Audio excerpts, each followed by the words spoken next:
Okay, so first of all, I just wanted to start by apologizing for missing the meeting this morning. I thought it was at 9 o'clock. I realized I scheduled it for 8.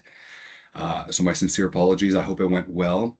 I did have a few things that I wanted to share with you all, and after speaking with Fern, he said it may be useful to see some examples of how gamification is used in education. So I'll make this kind of off the top of my head. It won't be clean or anything like that as a presentation, but at least for those of you who are interested in potentially using gamification as an active learning strategy, well, here are a few kind of things that just an overview of some of the things that I learned in a course that I had taken last year. It was one of the best courses, most interesting courses I'd ever taken.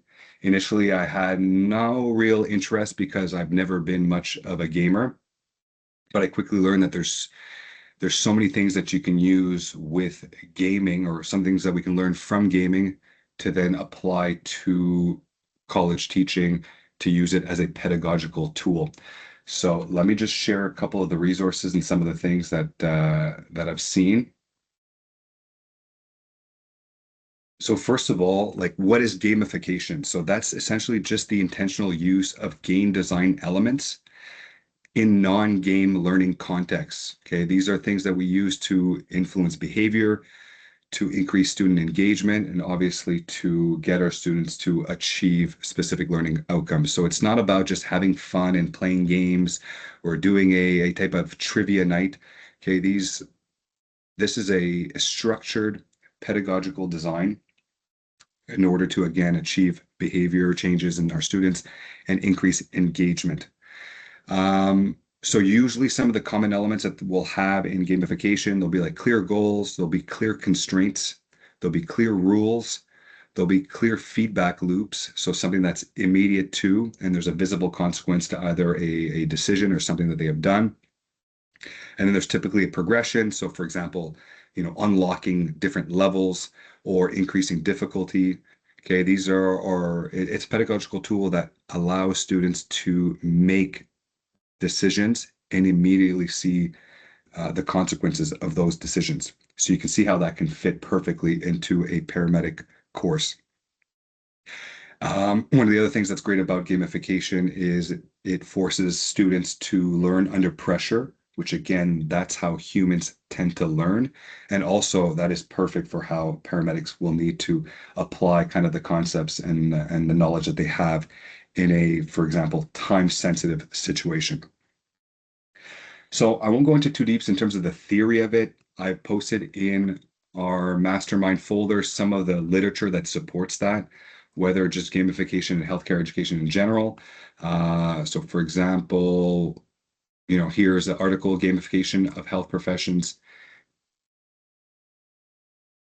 Education, a Systematic Review. I won't go through it, but essentially explains what it is, kind of the research that backs it up. So this is evidence-based pedagogy. One thing that I realized after taking that course is that gamification is everywhere. So I have a few examples here. Here's my phone plan. Okay. First thing I noticed with Fizz is you can see here on the left, you can see here I'm at level 1. It has points. It shows you how many points I need to unlock to get to level 2. And it's showing kind of the perks and badges that are available to me based off of my, I guess, usage and my time with them. You can see here I can get rewards and things that I've activated or unlocked, I should say.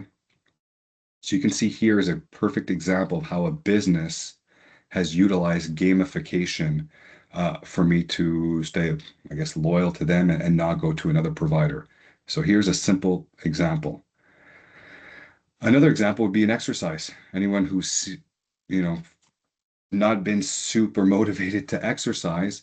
Well, for anyone who does cycling, there's something called Zwift, something that I've used. Here's an example of it. And you can see here, obviously, the guy's in his basement. He's cycling, he's working hard.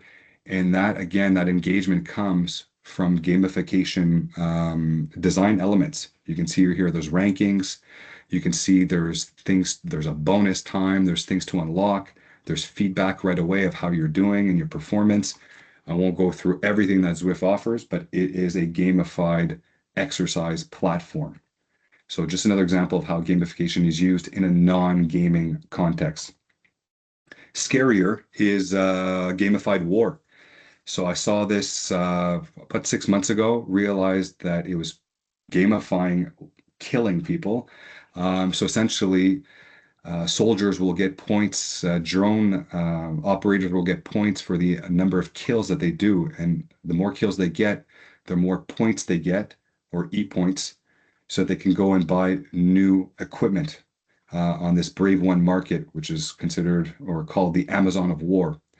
So they've even gamified war currently. Super interesting article. There's lots on it, but it's a little bit morbid, so I will move on. The first thing that people think of when they think of gamification is obviously like a video game. Well, that's only a small component of the options that we can use. So those are called serious games. And here's an example. Specifically, I'm thinking of you, Fern. This was developed by the University of Washington. It's called Zero Hour, America's Medic. And I'll just play the video so you can see what it looks like. But it's essentially mass casualty incidences in, I believe, New York City.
So that's an example of serious games. You can actually download it for free here. I have it in our, I can move this out of the way.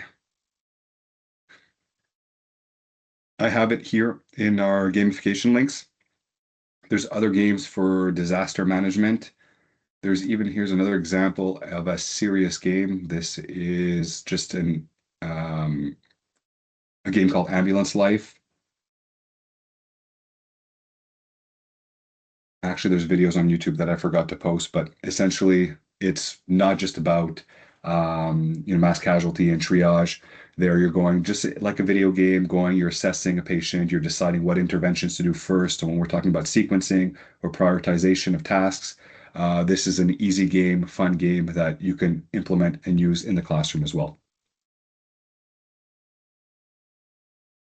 So other interactive quiz games, I saw Angelo mention Kahoot.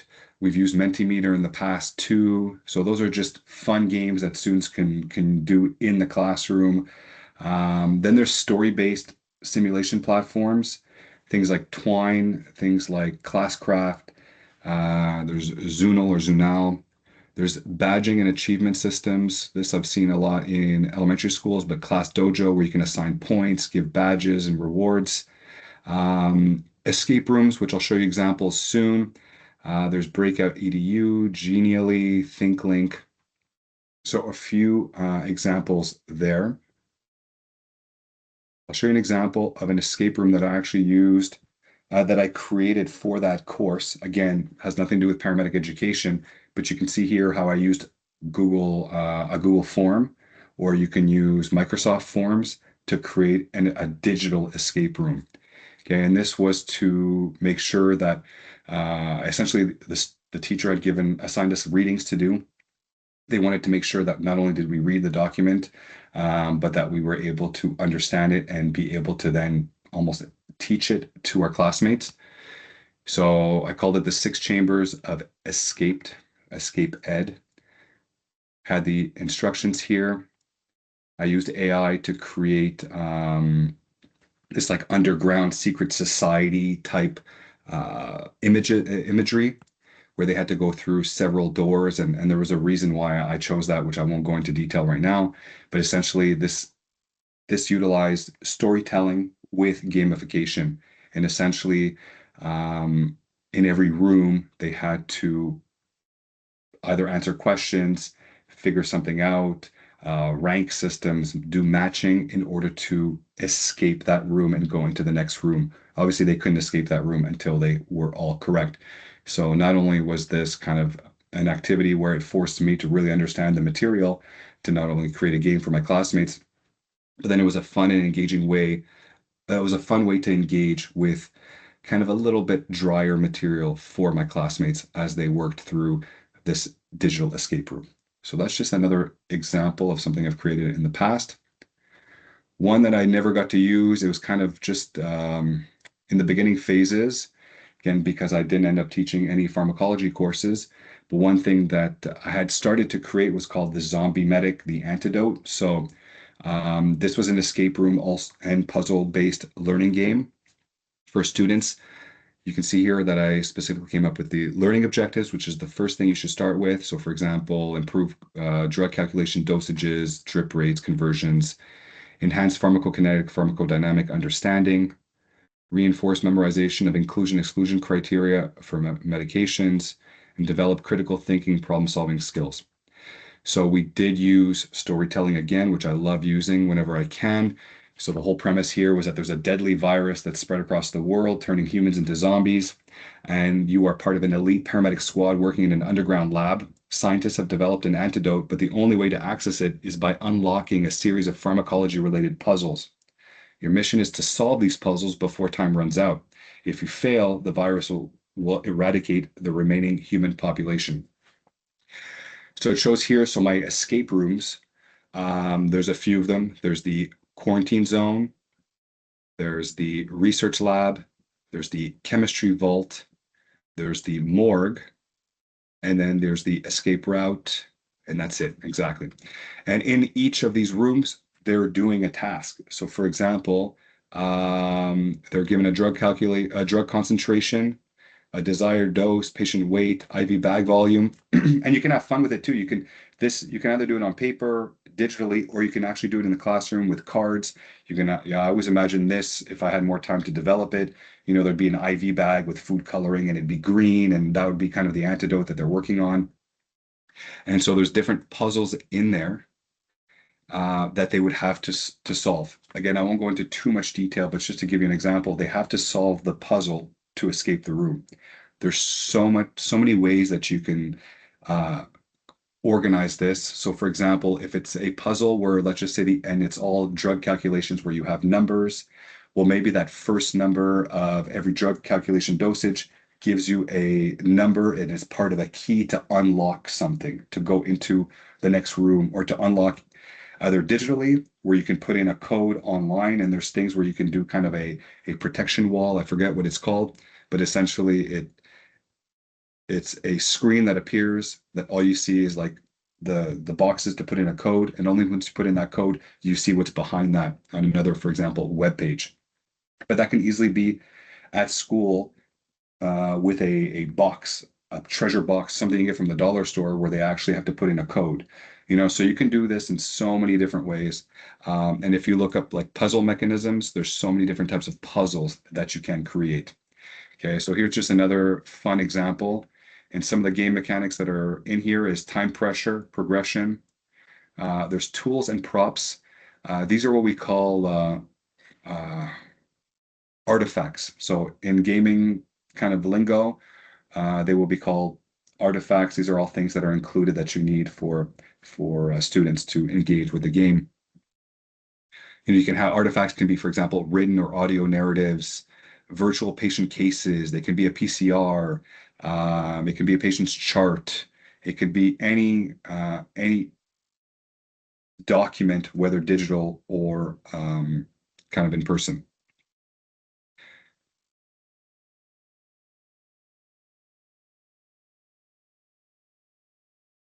Here are some links to escape room puzzles and locks like digitally. So here's a whole bunch of different examples that you can see what other people have built as well. So that too is in the OneDrive folder. And just quickly, so some core gaming mechanics. I kind of went through a little bit for the ones in the zombie apocalypse, but there's things like time pressures, resource limitation, hidden information, progression and locking, choice with consequence, failure states, and choice with consequence. For example, that could be like a branching type scenario that you make on forms, which I've done before. Well, if they choose A, well, this happens. Let's just say the patient deteriorates. They choose B, well, the patient gets better. But usually you have to have a feedback loop to bring the students back on the right track because the whole point is for them not to just all of a sudden kill the patient. The whole point is for them to learn, get a feedback loop, understand what they did wrong, to then make the correct choice afterwards so that the patient gets better. So that's that feedback loop that I had mentioned before. So failure states, randomization, role differentiation, feedback loops, risk reward trade-offs, scoring and performance metrics. This one I tried to implement last year where there was actually a scoring system for students. I see this used in the business world all the time. I have to say, didn't work too well. I kind of abandoned it pretty close to the beginning because I can see it didn't motivate students at all. Nobody cared about being high on the ranking board. And to be honest, maybe it's a generational thing too. So yeah, I'd use this in a specific way. So constraints and rules, and I won't go through kind of the description for all of them. There's a whole bunch here. Okay. Um, Game types, because I think this again, we're thinking, oh, it's got to be a card game. It can be a card game, and I'll show you another example soon.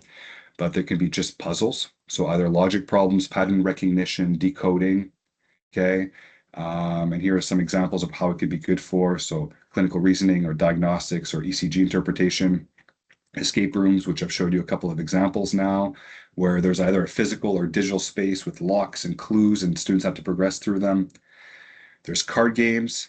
There's either role-playing cards, which you guys kind of saw too, what I did with integrating seminar, where every student has a specific role on the front of their card, and on the back is kind of like their mission. Well, I got that from gamification, but I do find like some of my elements of gamification are missing for that.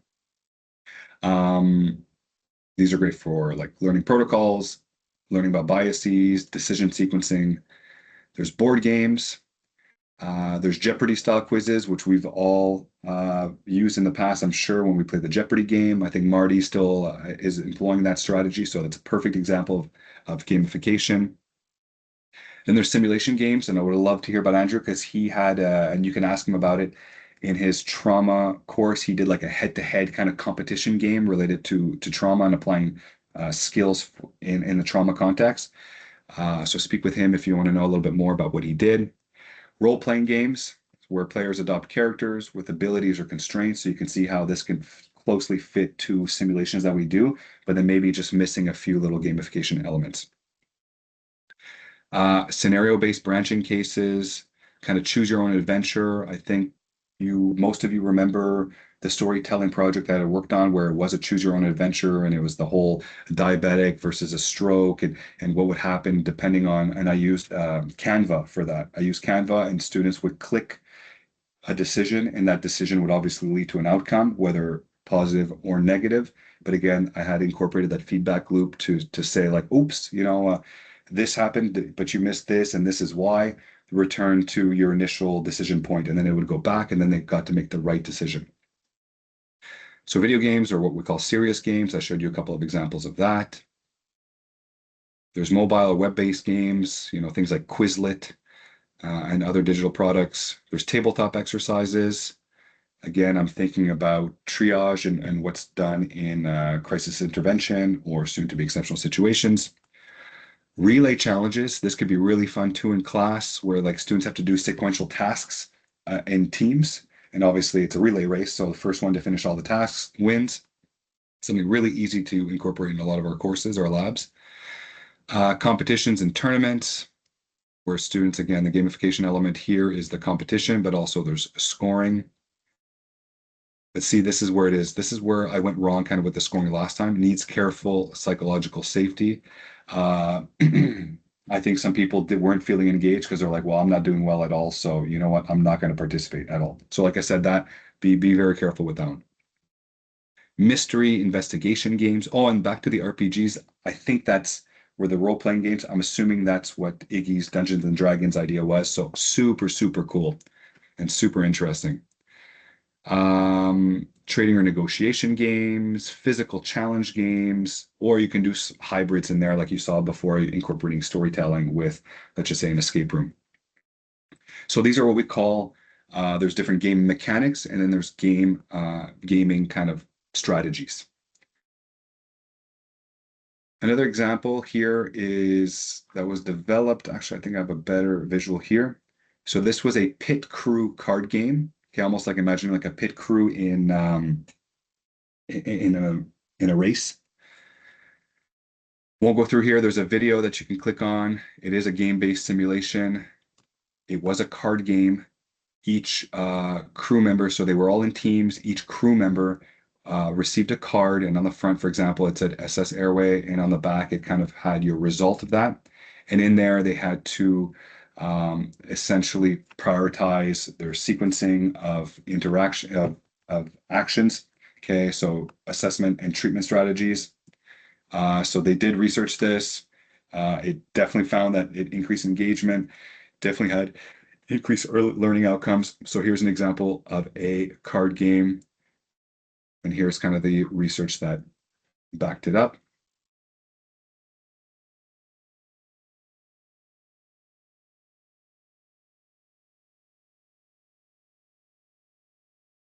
So here's an interesting one. This was for medical capacity determination. So again, could be sometimes a little drier topic in our ethical legal course, or excuse me, I forgot the new off the top of my head the new name for the course, but it was essentially they turned it into a relay race. So here, if you look at the methods, a relay race activity with 3 stations was developed to teach capacity assessment. Each station challenged participants to accurately identify and recall key components of patient capacity through differing approaches.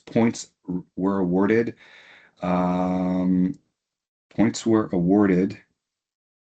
Time until completion was recorded at each station to incentivize participation. They used a 5-point Likert scale, et cetera, et cetera. So here's an example of how, you can go from using just a PowerPoint to explain, how we can assess capacity to actually making it fun and engaging in a relay race mechanism.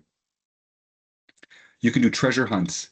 I didn't implement this, but treasure hunts are fantastic, fun ways too. Let's just say you're in the hospital clinical rotation and you want students to know where different departments are or where their different equipment is within a department like the ER, where you can do like a kind of little treasure hunt in there where they have checklists to go through. Um, but this could be used in so many different ways. So here's an example where it says an artifact would be like the card at each station and they have to solve a puzzle. Um, yeah. So these are, time travel rescue. Each station is a historical EMS call. Apply old and new protocols to solve it. When you're, let's just say we're comparing PICTAP to PICPSP. Lost paramedics notebook. So this is a puzzle. Follow the last calls of a missing medic, recreating assessments and finding missing chart pages. So that's a fun way to include a gaming mechanic where students need to identify what is missing. So I think that's a good general overview for now. If you ever want to talk more about it, I'd be more than happy to. Again, in documents, masterminds, and then mastermind gamification, I put in kind of all the documents I went over here, including the links to those different serious games. And hopefully this wasn't just all over the place. And let me know if you have any questions, and hopefully we can see some more gamification come into the program soon.